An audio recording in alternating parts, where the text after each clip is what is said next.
En el Imperio Romano era habitual celebrar los triunfos y las victorias allí en la capital, en Roma. Cuando un emperador o un cónsul o un gran general hacía una gran conquista y traía grandes fortunas para el imperio, entraba en Roma el conquistador con sus generales y su guardia personal, exhibiendo las riquezas conquistadas, el oro, la plata. También exhibían encadenados los principales líderes enemigos, listos para ser ejecutados delante de la gran multitud. Y la gente les insultaba, les golpeaba y les tiraba objetos. El recorrido se hacía por la calle principal, la vía sacra, hasta llegar al templo de Júpiter, allí en lo alto de la cima del monte Capitalino.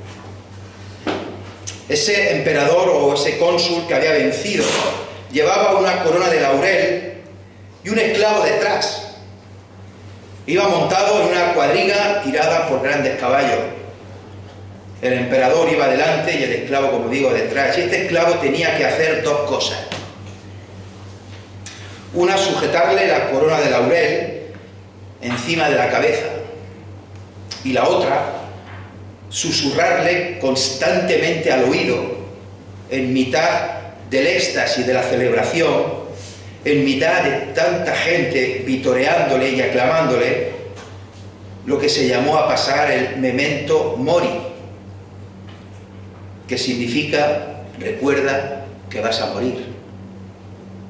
Y el esclavo le susurraba al emperador o al cónsul frases continuamente, tales como: recuerda, Señor, toda gloria es efímera, mira detrás de ti, recuerda que solo eres un hombre, recuerda que vas a morir.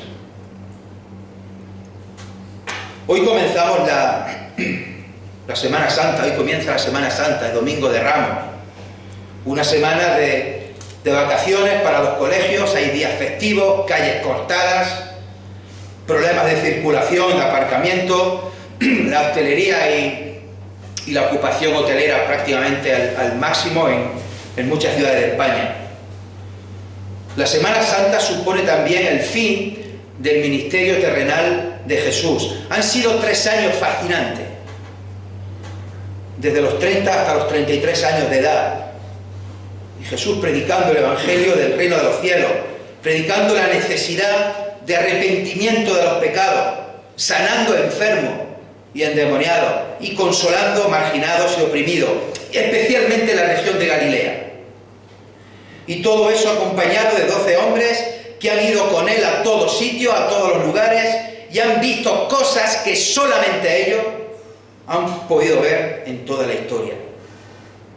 3 años con Jesús, noche y día, 24 horas al día, 7 días a la semana. Y ahora se dispone a entrar en Jerusalén. Y Jesús les había avisado hasta en 3 ocasiones lo que le iba a pasar allí. Vamos a leer lo sucedido en el Evangelio de Mateo, en el capítulo 21, versículos del 1 al 17.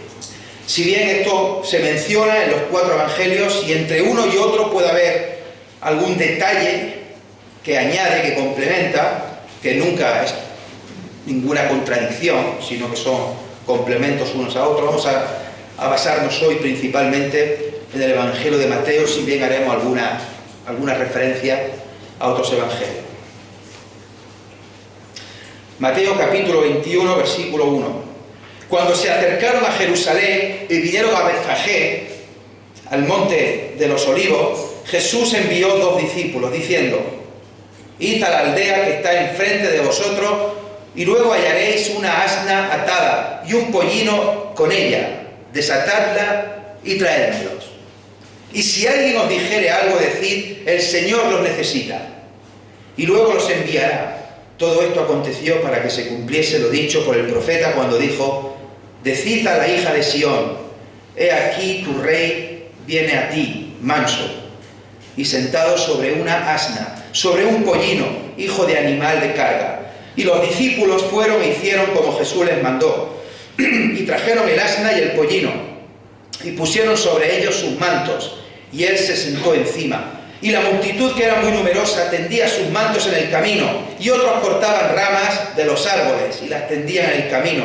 Y la gente que iba delante y la que iba detrás aclamaba diciendo: Hosanna al Hijo de David, bendito el que viene en el nombre del Señor, Hosanna en las alturas. Cuando entró él en Jerusalén, toda la ciudad se conmovió diciendo: ¿quién es este? Y la gente decía: este es Jesús el profeta de Nazaret de Galilea. Y entró Jesús en el templo de Dios y echó fuera a todos los que vendían y compraban en el templo, y volcó las mesas de los cambistas y las sillas de los que vendían palomas, y les dijo: escrito está, mi casa, casa de oración será llamada, mas vosotros la habéis hecho cueva de ladrones. Y vinieron a él en el templo ciegos y cojos y los sanó. Pero los principales sacerdotes y los escribas, viendo las maravillas que hacía, y a los muchachos aclamando en el templo y diciendo: Hosanna al Hijo de David, se indignaron y le dijeron: ¿oyes lo que estos dicen? Y Jesús les dijo: sí, ¿nunca leísteis de la boca de los niños y de los que maman perfeccionaste la alabanza? Y dejándolos, salió fuera de la ciudad a Betania y posó allí. Vamos a dividir hoy el mensaje en 4 partes. En primer lugar, vamos a ver los preparativos previos a la entrada a Jerusalén. Después veremos la entrada en sí. Después veremos lo que ocurrió en el templo, la purificación del templo, y al final veremos algunas conclusiones y algunas aplicaciones para nuestra vida. En primer lugar, los preparativos, versículos del 1 al 7. Dice que el versículo 1 comienza diciendo: cuando se acercaron a Jerusalén, vinieron a Betfagé, al monte de los olivos, y Jesús envió 2 discípulos. El Evangelio de Juan dice que Jesús el día de antes estuvo en casa de Lázaro, aquel que había resucitado, y allí era un sitio que Jesús se solía hospedar. Era un sitio en el que Jesús se encontraba muy a gusto, con Lázaro, con Marta, con María. De hecho, es el lugar que Jesús decidió dormir antes de su muerte. De Betania a Jerusalén hay unos 3 kilómetros aproximadamente, y entre mitad de camino está Betfagé, y está el monte este de los olivos, y allí es donde Jesús coge a estos animales. No estamos hablando de 3 kilómetros llanos que se pueden hacer fácilmente, sino que son 3 kilómetros que hay una pendiente pronunciada para bajar y para subir. Y este monte en concreto, el de los olivos, se llama así. Os podéis imaginar por qué. Pues porque estaba lleno de olivos. Por aquí es algo que nos resulta bastante familiar, ¿verdad? Y no todos están en llano, la gran mayoría sí, pero muchos están en los que los pueblos se llaman en los laeros, y es más complicado de coger la aceituna. Y Jesús envía a 2 de sus discípulos para que le traigan un asna y un pollino. Pero ¿por qué Jesús busca, o por qué Jesús pide un pollino si apenas quedaban 10 minutos andando para entrar en la ciudad? El detalle del versículo 3 es importante, y después veremos otro más. Cuando Jesús envía a 2 discípulos a que les traigan los animales, les dice que si alguien les dice algo, que responda: el Señor los necesita. No dice vuestro Señor, no dice nuestro Señor, no dice su Señor, dice el Señor. Y esto contradice a aquellos que dicen que el título de Señor fue algo que nació en la iglesia primitiva de Hechos de los Apóstoles, y que Jesús nunca se refirió a sí mismo como el Señor. Y aquí lo dice claramente: el Señor lo necesita. Esa palabra griega que tanto pronunciamos, el Kyrios, lo necesita. El Señor, el soberano, el creador, el todopoderoso, el Señor necesita de un pollino y de una asna. Hermanos, sabemos que Dios no necesita nada, porque Él es el creador de todo cuanto hay y todo le pertenece a Él. Pero Él en su soberanía quiso que Jesús necesitara de estos animales, al igual que necesitaba descansar y alojarse en alguna casa, y lo solía hacer en casa de Lázaro, Marta y María, con sus amigos allá en Betania. Lo mismo que necesitaba barcas para cruzar el mar de Galilea e ir de una orilla a otra, y lo mismo que necesita, entre comillas, de nuevo, su iglesia para expandir el reino de los cielos. Jesús, el Creador, el Señor, el Kyrios, no tuvo nunca nada en vida. No tuvo ninguna propiedad, no tuvo ninguna posesión, no tuvo casa, no tuvo fortuna, no tuvo nada materialmente hablando, no tenía ni para comprar un pollino. Y lo tuvo que coger prestado, pedir permiso si alguien pregunta, decirle que el Señor lo necesita y que después se le devolverá.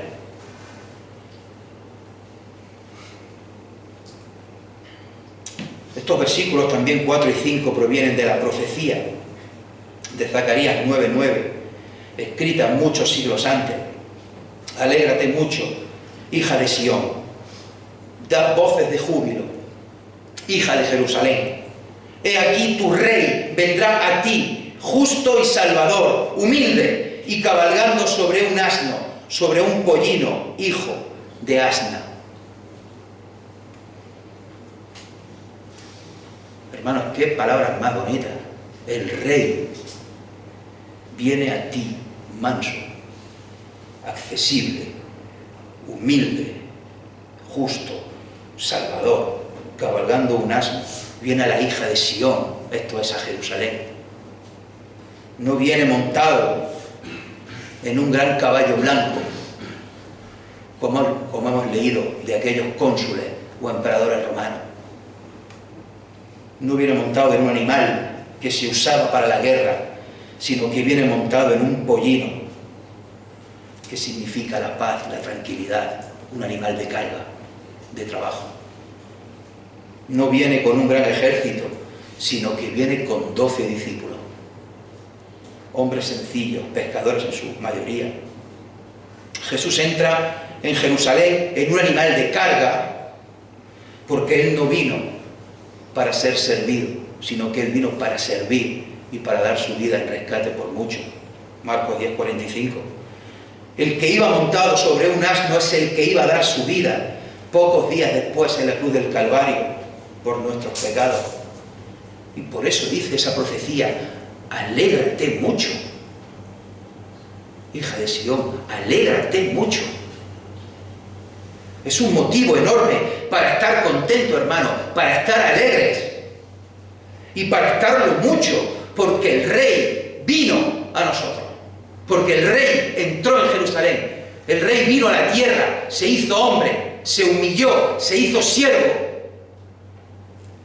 El Señor viene a ti, el Señor vino a la tierra, pero la gente no creyó en Él, como la gran mayoría de gente hoy día no cree en Él hoy día.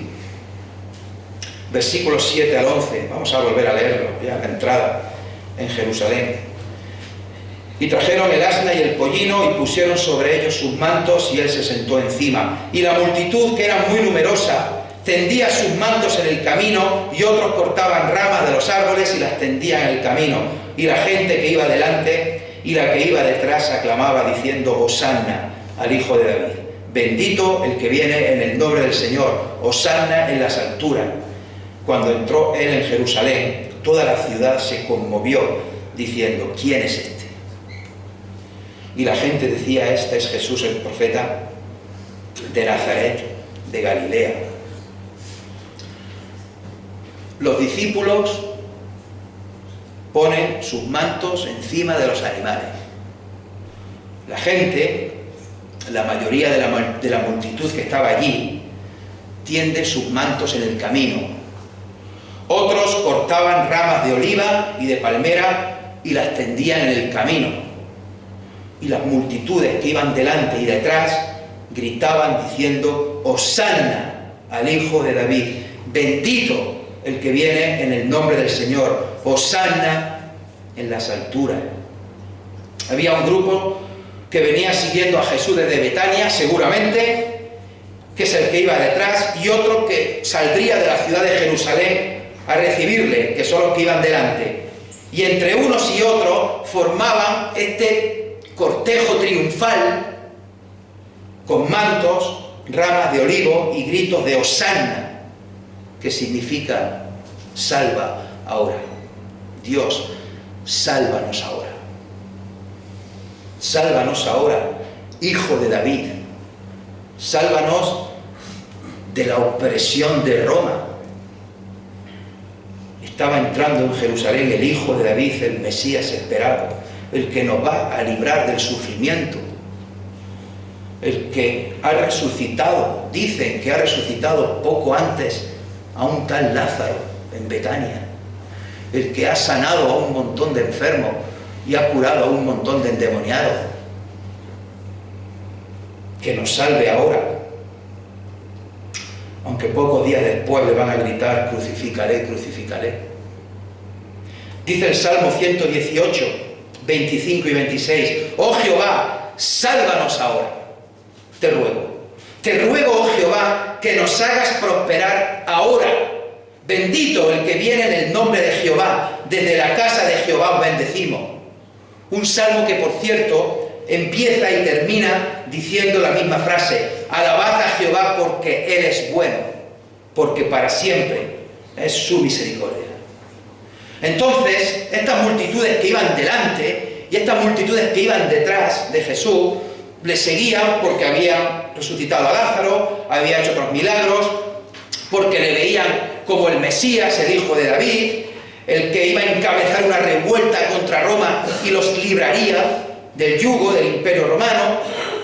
Otros quizás se acercaban por curiosidad a ver qué pasa ahí. Hay mucha gente que está gritando: ¿qué ocurre aquí?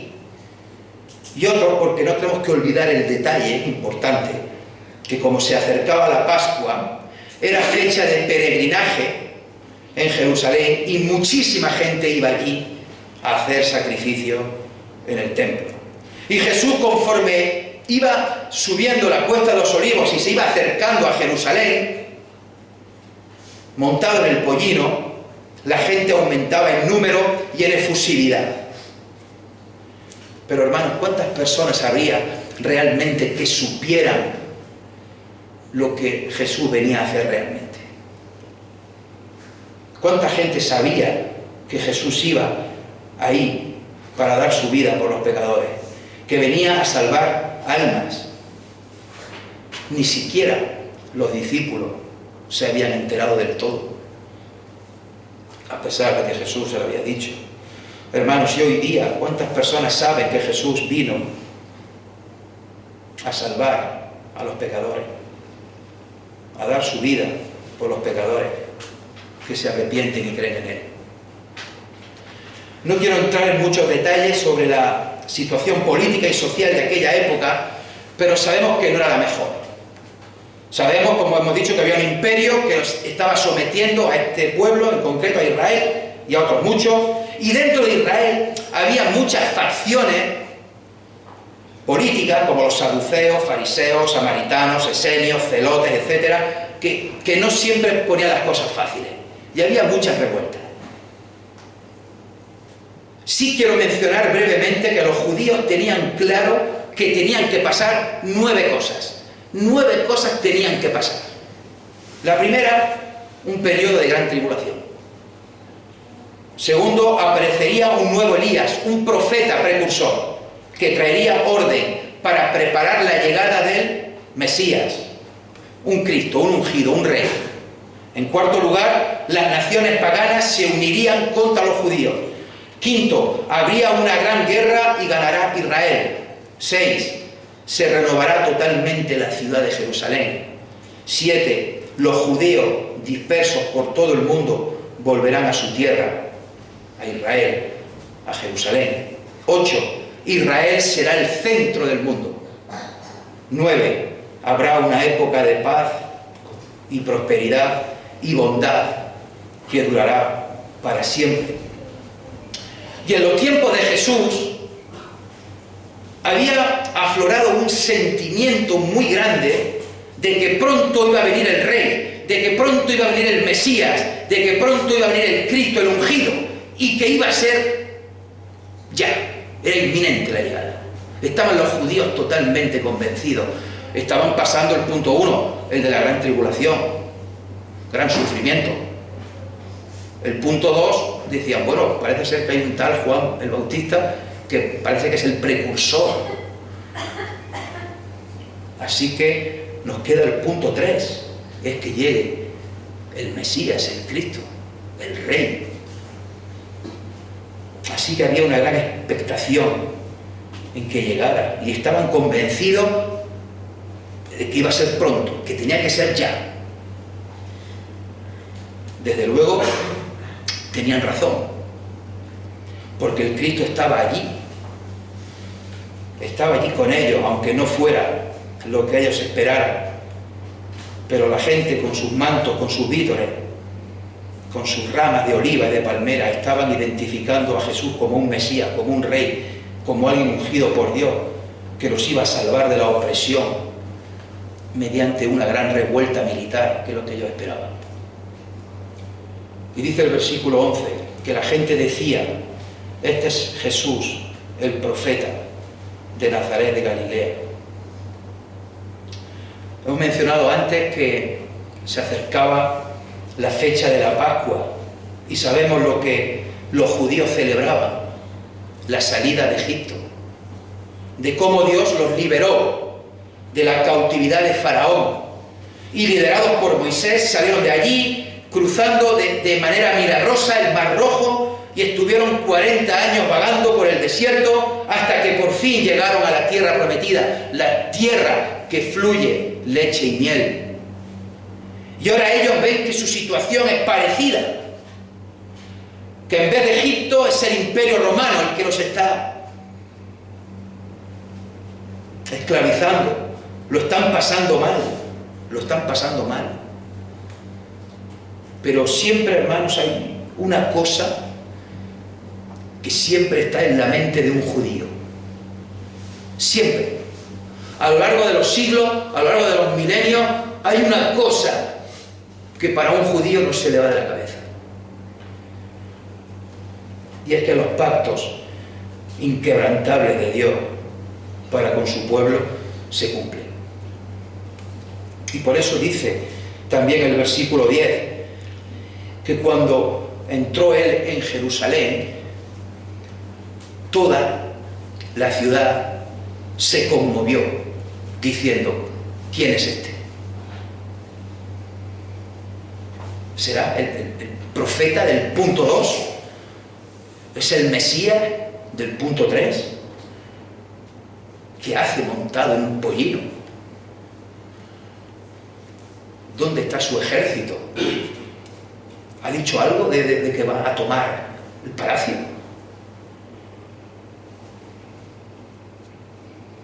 Pero hermanos, Jesús entra en la ciudad no montado en un gran caballo blanco, no montado en una cuadriga tirada por 4 grandes caballos, no entra con una corona de laurel, no tiene un esclavo detrás, no hay ninguna fortuna que exhibir, no hay oro ni plata, no hay enemigos que entregar, no hay ningún ejército que exhibir por las calles de Jerusalén, no hay generales que le acompañen.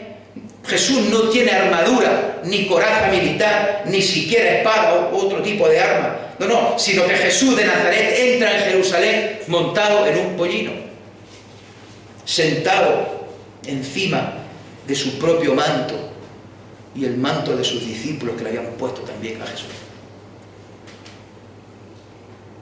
Pero aún así la gente se agolpaba. Había multitud delante y había multitud detrás. Lo seguían y tendían sus mantos, sus ropas, por el camino donde pasaba Jesús. Tiraban ramas de olivo y de palmera y gritaban y vitoreaban a Jesús como su rey, como el Mesías que los iba a liberar. Hosanna al Hijo de David. Bendito el que viene en el nombre del Señor. Hosanna en las alturas. En tercer lugar, vamos a ver la purificación del templo, versículos 12 al 17, vamos a volver a leerlo.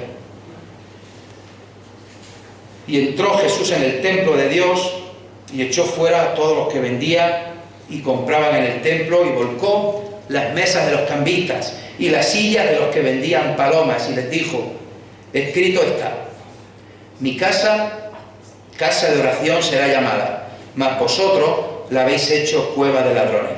Y vinieron a él en el templo ciegos y cojos y los sanó. Pero los principales sacerdotes y los escribas, viendo las maravillas que hacía, y a los muchachos aclamando en el templo y diciendo Hosanna al Hijo de David, se indignaron. Y le dijeron: ¿oyes lo que estos dicen? Y Jesús les dijo: sí. ¿Nunca leísteis de la boca de los niños y de los que maman perfeccionaste la alabanza? Y dejándolos, salió fuera de la ciudad a Betania y posó allí.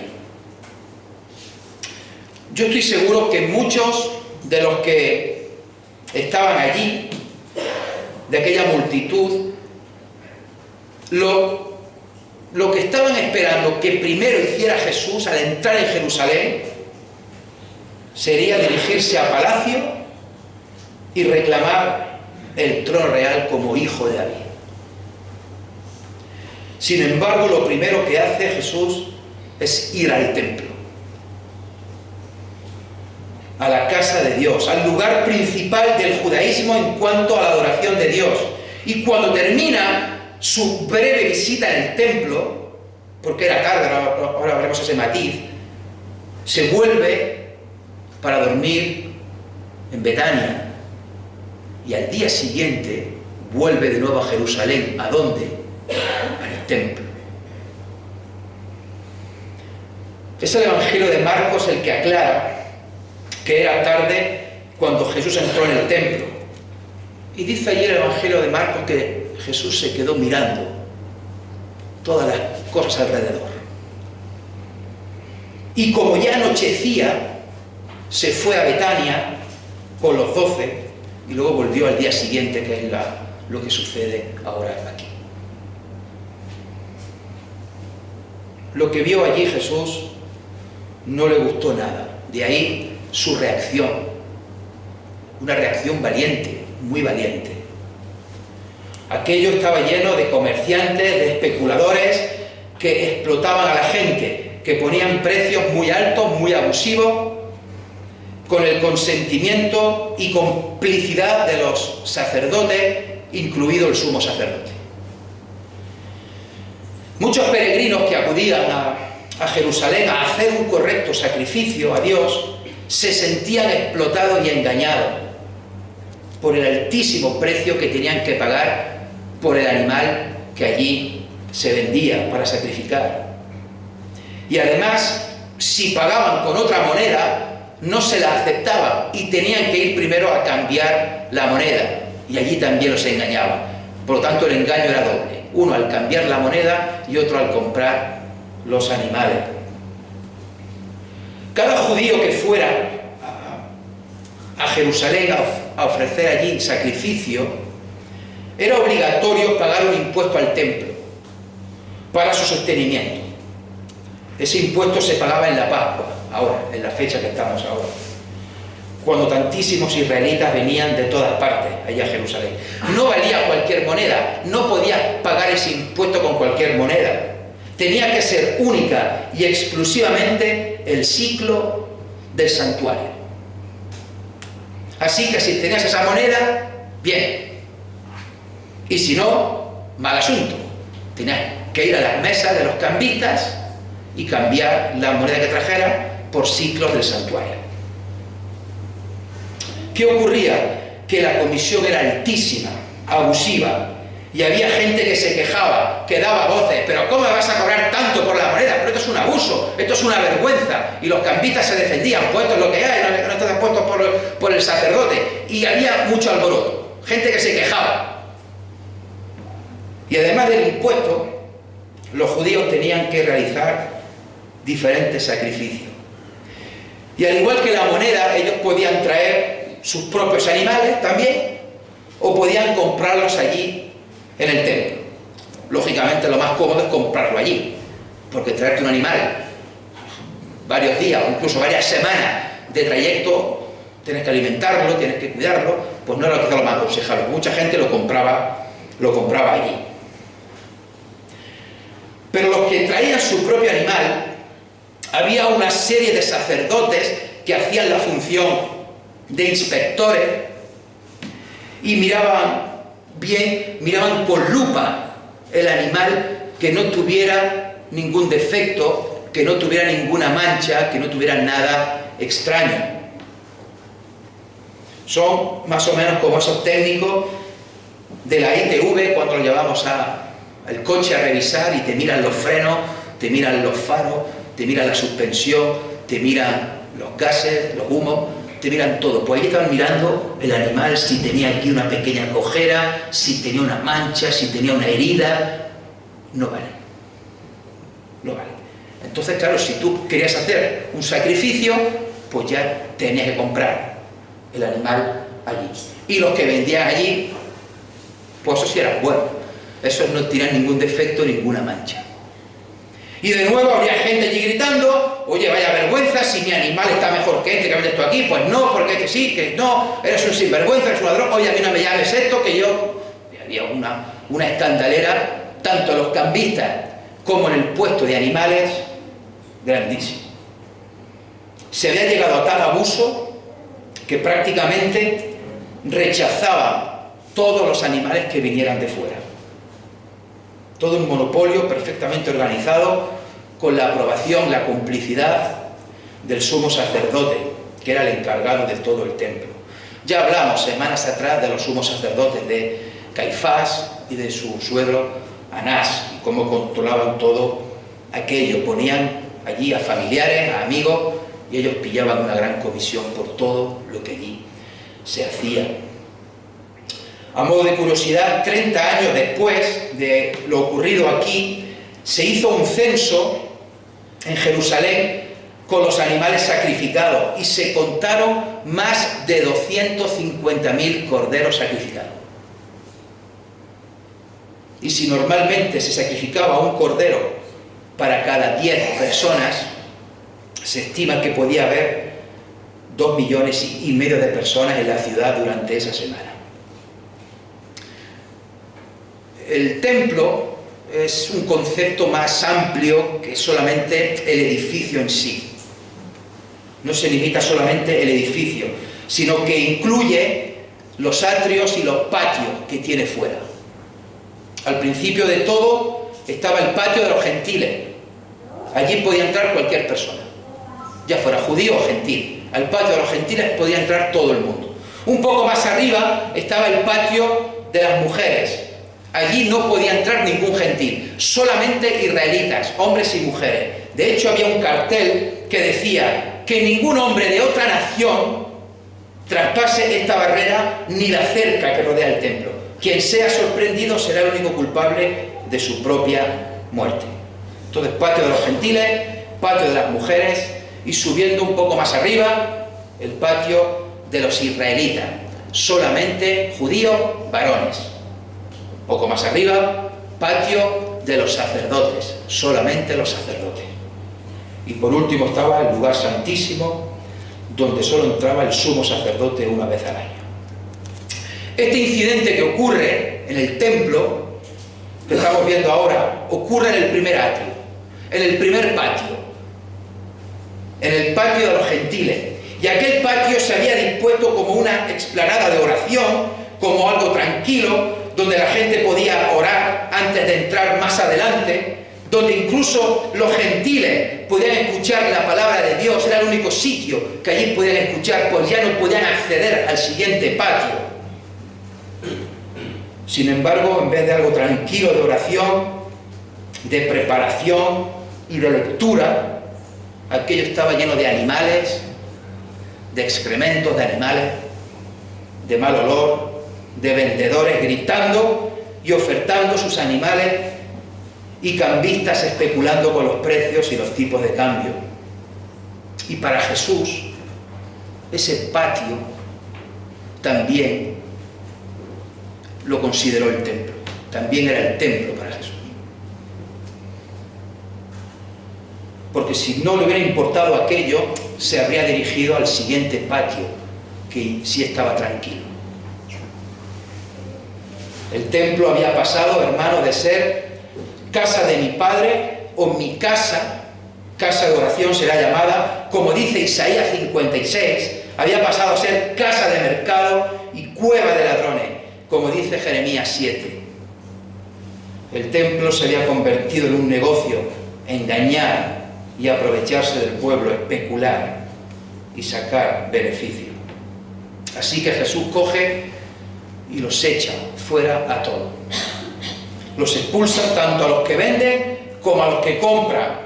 Vuelca sus mesas, vuelca sus sillas y condena todo este sistema religioso podrido que estaba cargando y explotando al pueblo. Y fijaros, hermano, ahora, qué detalle más bonito. ¿Quién viene a Jesús? ¿O quién queda en el templo? ¿Quién queda? Pues se mencionan 3 grupos de personas. Versículo 14. Y qué situación tan diferente, ¿verdad?, a la de hace un momento, con todos aquellos cambistas y mercaderes, con todos aquellos gritos y todo lleno de animales. Dice el versículo 14, y vinieron a él en el templo ciegos y cojos, y los sanó. Solo el Evangelio de Mateo recoge que hubiera sanidad aquí en el templo. Jesús sanó a los enfermos que vinieron a él. En segundo lugar, mirad quién estaba también. Versículo 15. Los muchachos, aclamando en el templo y diciendo, Hosanna al Hijo de David. Muchachos, niños, adolescentes, que no tenían ni prejuicio mesiánico ni prejuicios patrióticos. Es importante notar el detalle que la multitud que hemos leído, que iban delante y que iban detrás y que iban gritando, ya no está esa multitud aquí en el templo, ya no están. Solamente están unos muchachos, unos niños y unos adolescentes que van gritando, Hosanna al Hijo de David. Muchachos que fueron dirigidos por el Espíritu Santo a actuar así. Y el tercer grupo de personas que quedan en el templo, principales sacerdotes y escribas, que están indignados, cabreados, literalmente encendidos en ira, están ofendidos, se sienten insultados, incluso se sienten humillados por lo que había hecho aquel hombre y por el dinero que les había hecho perder. Y le dicen a Jesús, ¿oyes lo que estos dicen? Pero así en plan, oye, ¿no ves que estos muchachos están blasfemando? ¿No ves que estos muchachos están diciendo que tú eres el Hijo de David? ¿Que tú eres el Mesías? ¿No los oyes? ¿No les dices nada? ¿No les regañes? Y Jesús hace referencia en su respuesta al Salmo 8, diciéndole, ¿nunca lo leísteis? ¿Es que nunca habéis leído lo que dice la Escritura? Que de la boca de los niños y de los que maman perfeccionaste la alabanza. Sanidad de enfermos, muchachos aclamando a Dios, líderes religiosos indignados porque había echado a cambistas, a vendedores, y había gente que era sanada. Estaba Jesús curando a gente y estaban los principales sacerdotes indignados porque se les había acabado el negocio. No se atrevieron a hacer nada contra Jesús en ese momento a causa de la gente. Yo me preguntaba, cuando llegaba a esta parte de que la multitud ya no siguió a Jesús al templo, que quedaron muy pocos, cuando fue a la casa de Dios, yo me preguntaba, Hermanos, ¿a qué venimos a la iglesia? ¿A qué vienes a la iglesia? ¿A qué venimos a la casa de Dios en esta mañana? ¿Se vienes indignado? Los que hemos creído y ya hemos sido salvos, ya hemos sido sanados por el sacrificio de Jesús. Si no has creído en Jesús todavía, arrepiéntete de tus pecados y cree en Él como el Señor de tu vida y serás salvo. Pero sobre todas las cosas, hermanos, venimos en esta mañana a adorar el nombre de Dios, a hacer memoria de la obra y entrega del Señor Jesucristo en la cruz del Calvario a través de los símbolos que acabamos de tomar. Hermanos, en cuarto lugar, las conclusiones y aplicaciones. La historia de la entrada triunfal en Jerusalén está llena de contrastes, está llena de contradicciones entre la lógica humana, entre nuestra lógica y el plan de Dios soberano y perfecto. La entrada triunfal en Jerusalén nos cuenta la historia de Jesús, que vino como un siervo humilde, montado en un pollino, no sobre un gran caballo blanco. Vino Jesús con ropas humildes, no con grandes vestidos reales de gala. No vino con fuerza, ni con espada, ni con ejército, sino que vino con amor, misericordia y entrega total, pues vino a dar su vida. Su único ejército eran 12 personas que lo seguían a todos lados y que no se habían enterado muy bien de lo que realmente iba a pasar en los siguientes días. Jesús no vino a pelear contra el imperio romano. Jesús vino a pelear contra el imperio de la muerte y el pecado.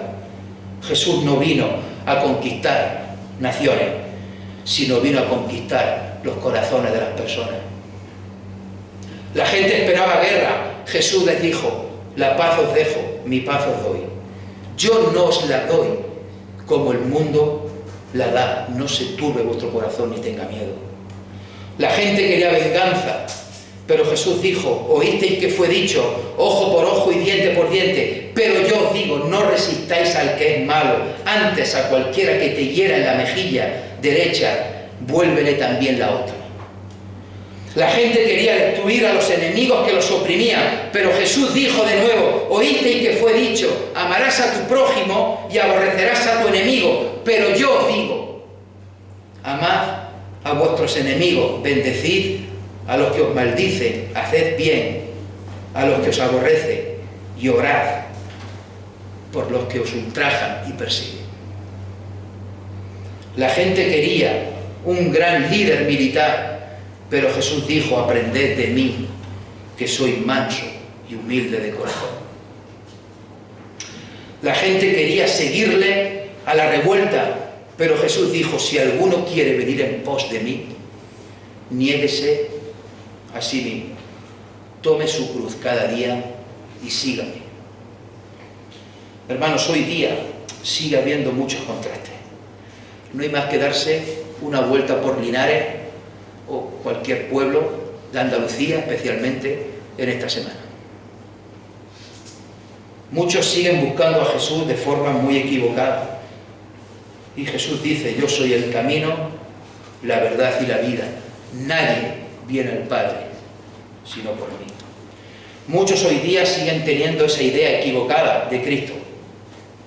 Se limitan a actos religiosos sin conocer realmente a Jesús y sin saber qué pide Jesús de ellos. Actos superficiales y que las grandes multitudes contagian y produce fervor religioso.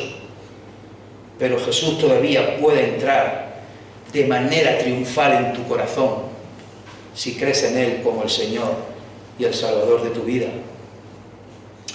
Queridos hermanos, la primera venida fue así como acabamos de ver. Pero habrá una segunda venida en la cual Jesús, el mismo Jesús, no otro, el mismo Jesús volverá para establecer su reino en la tierra y vencer a todos sus enemigos. Dice Apocalipsis 11: entonces vi el cielo abierto, y he aquí un caballo blanco, y el que lo montaba se llamaba Fiel y Verdadero, y con justicia juzga y pelea. Sus ojos eran como llama de fuego, y había en su cabeza muchas diademas, y tenía un nombre escrito que ninguno conocía sino él mismo. Estaba vestido de una ropa teñida en sangre, y su nombre es el Verbo de Dios. Y los ejércitos celestiales, vestidos de lino finísimo, blanco y limpio, le seguían en caballos blancos.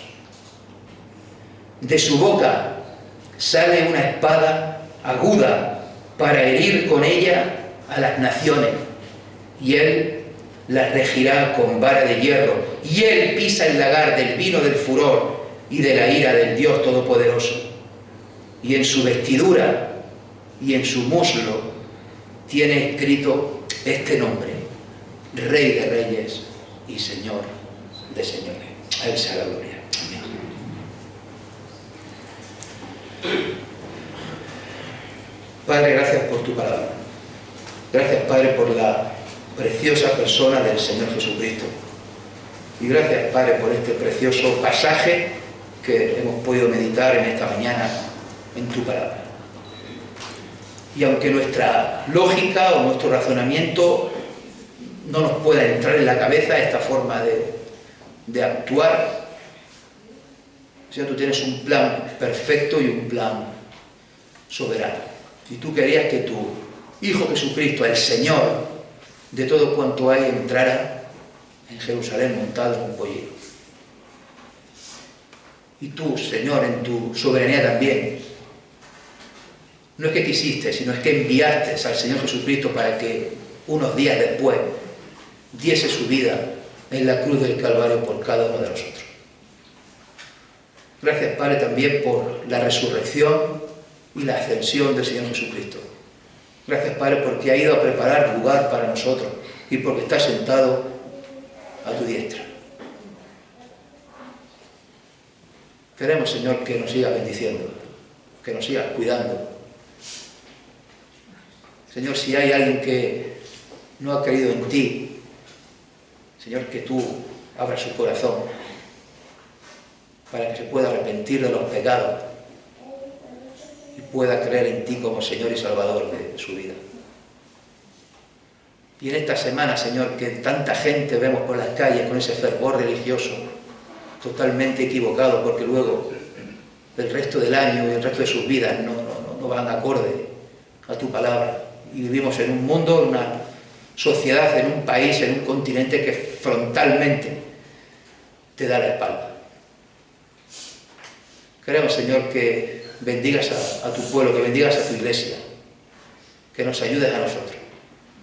Los que estamos aquí en esta mañana, los que formamos parte de la iglesia local de aquí, calle Orfila, y también, Señor, que tú bendigas a los hermanos, a los queridos hermanos que nos visitan esta mañana y que se reúnen en otras iglesias locales.